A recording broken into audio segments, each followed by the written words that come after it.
Bonsoir et bienvenue dans ce journal à la une ce dimanche. For misbehaving at public gathering, Patrick Sirvaden, whip de l'opposition, convoqué au Central CID ce lundi 20 mai. Lors de son homélie à l'occasion de la messe de la Pentecôte, attention aux esprits qui apportent division, souffrance, communalisme et sectarisme, avertit Monseigneur Jean-Michel Durone. Relations industrielles, l'AMCA réclame le rétablissement des conditions de travail d'avant la Covid-19 et une révision des salaires. Et à l'étranger, en Slovaquie, la vie du Premier ministre Robert Fico n'est plus en danger.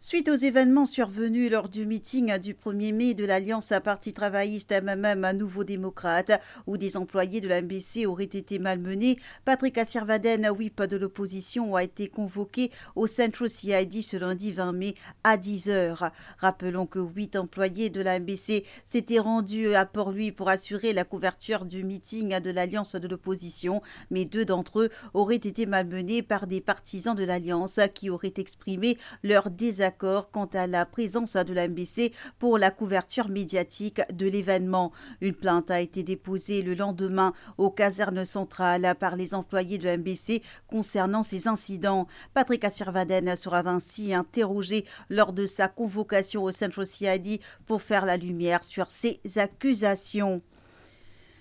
La messe de la Pentecôte a été présidée ce dimanche 19 mai par Monseigneur Jean-Michel Durone à l'extérieur de l'église de Sainte-Croix.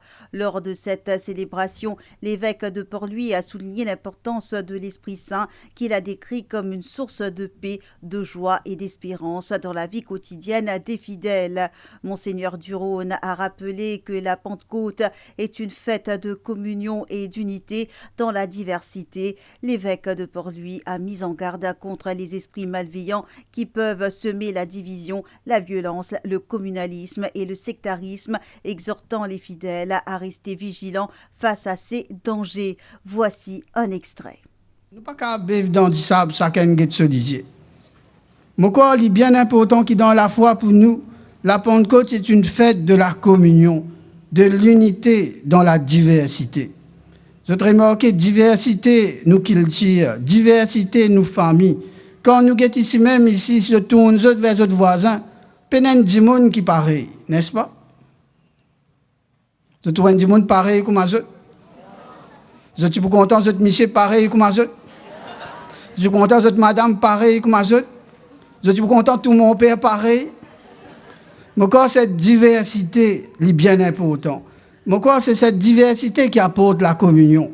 Tandis que c'est cela que la foi, la parole de Jésus résonne dans notre langage, résonne dans nos langages créoles mauriciens, résonne dans français, résonne en hindi, résonne en arabe, résonne dans tout langage. Et c'est magnifique quand on voit dans le pays, comment autant différents langages proclament merveilles et Jésus-Christ. C'est ça la communion. C'est-à-dire la communion, ils vivent aussi dans une diversité. Comment dire, pour nous, c'est bien important qui, pour les disciples aussi, je t'arrive à faire résonner la parole de Dieu dans différents langages. C'est pourquoi, quand nous tannons la parole de Dieu vibrer dans nos propres langages, nos propres cultures, il fait une petite chose pour nous. Il y a peut-être l'autre façon de comprendre l'évangile et qui est là, où faire attention, qui ça l'esprit là. Mon corps, comme dit bien Galate, bien faire attention aussi. Et amène l'esprit des fois qui amène une division, qui amène communalisme, qui amène aussi souffrance, sectarisme, comment le dire, qui est capable de faire beaucoup de souffrance et division et violence dans nos propres familles, dans nos pays, dans l'Église. Nous sommes conscients de cela. Appel urgent au don de sang. Ramachandra Sen, à 66 ans, a besoin de sang O négatif. Cet habitant de Vakwa, âgé de 66 ans, se trouve actuellement à l'unité cardiaque North DDY Ward Mail. Il a besoin d'une transfusion sanguine urgente de groupe O négatif. Nous lançons un appel à tous ceux qui sont éligibles à faire don de leur sang. Votre geste de générosité peut sauver une vie.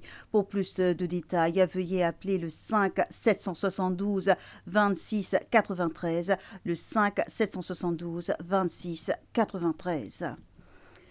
Et Mauritius a repris les négociations avec l'association des membres du personnel navigant commercial d'Air Mauritius. Lors d'une réunion la semaine dernière, l'AMCA a lancé un appel pour le rétablissement des conditions de travail en vigueur avant la pandémie de la Covid-19, ainsi qu'une révision des salaires. Selon Yogita Baburama, les mesures prises pendant la crise sanitaire et l'administration volontaire ne sont plus justifiées dans le contexte actuel de reprise économique et d'augmentation du trafic aérien.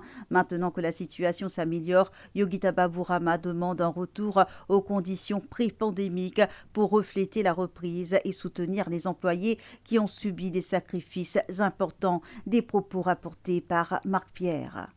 Ban conditions de travail qui changé unilatéralement pendant l'administration volontaire et ban personnel navigant commercial qui perdit plus que 50% de cette rémunération. Même après l'administration volontaire, Air Mauritius fin continuer toute relation industrielle avec ban syndicat participé récit jeune management du tout. C'est seulement avec l'arrivée du nouveau CEO, Charles Cartier, qui li fin rétablir ban relation industrielle avec les syndicats. Valeur du jour, ban PNC encore peut travailler dans sa ban même condition là qui fin imposée depuis l'administration volontaire. Nous pensons qu'il arrive l'air pour soulager ban travailleurs. L'AMCA peut demander rétablir tout ban conditions travail pré-Covid et revoir ban salaire d'après inflation pendant sa dernière saison là. Nous peut aussi demander à ce qui considère Workers' Rights Act pour améliorer les conditions de travail, les PNC.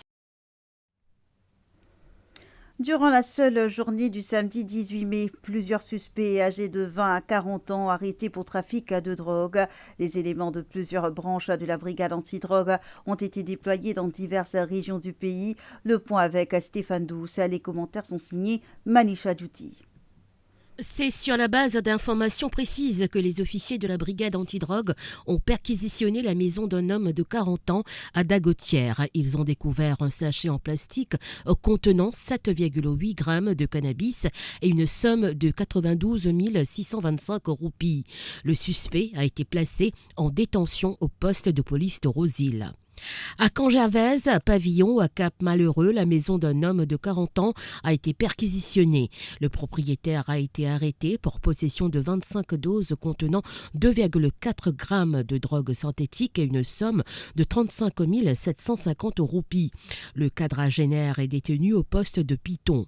Sur le long de la route du cimetière musulman à Rochebois, les officiers de l'ADSOU ont interpellé un suspect de 20 ans suite après avoir été informé des transactions de drogue. Le jeune homme était en possession de 7 doses contenant 0,8 grammes de drogue synthétique.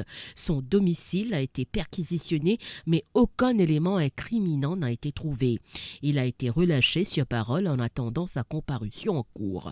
Les hommes du détective et inspecteur Pierre ont effectué une descente à Royal Road Souillac. Ils ont perquisitionné la maison d'un homme de 27 ans. Le jeune homme a été arrêté pour possession de 6 graines de cannabis. Il a été relâché sur parole en attendant sa comparution en cours.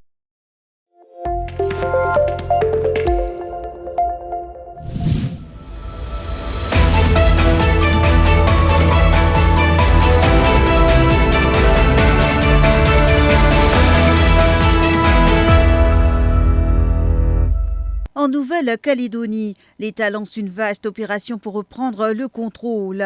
L'ordre républicain sera rétabli quoi qu'il en coûte, a déclaré ce dimanche 19 mai à Naoumé, Louis Lefranc, haut commissaire de la République en Nouvelle-Calédonie, alors que l'État est passé à l'offensive pour tenter de mettre fin aux violences qui ont plongé le territoire du Pacifique Sud dans une grave crise.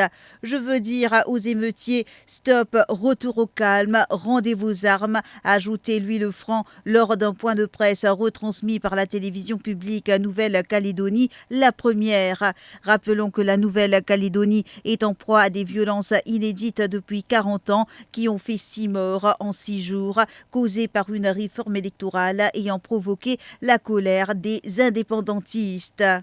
La vie du Premier ministre slovaque Robert Fico n'est plus en danger, a déclaré ce dimanche à la presse le Premier ministre Robert Kaliňák, 4 jours après l'attentat dont le chef du gouvernement a été la cible.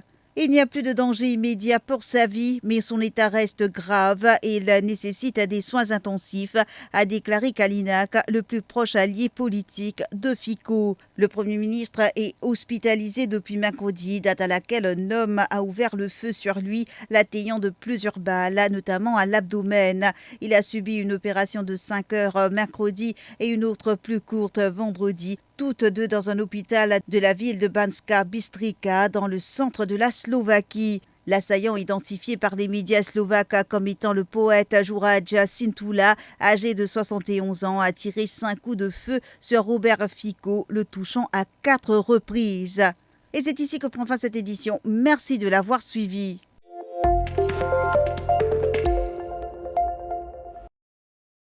Tout Mauricien réuni loin de ses lanternes, dans toute la joie, même dans la peine. Il n'a pas de race ni couleur, n'a pas de figure, plutôt qui s'amodie la peine.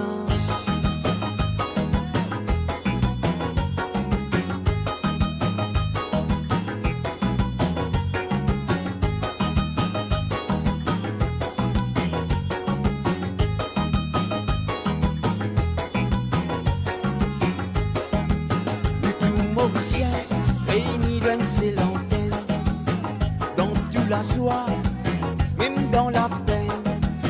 Il n'a pas de race ni couleur, n'a pas de figure, plutôt qui s'amodie la peine, la peine, la peine. Top, top, top, topo, top, top, top, FM, top, top, top, topo, top, top, top. Il n'a pas visé en liberté causée. Causer de mauvais, quand t'aimes pour l'assaut. Correct, pas correct, il met tout dans correct. Les mémories, si vous dans marée noire, il ouvert la porte, la lignée. La roue l'a tourné, même bâton dans la roue. Nous avec nous, nous avec ou nous pas pour qu'il est. La main dans la main, nous pas pour laisser liberté menacée. Sans frayer, ni faver, à nous amène où la vérité.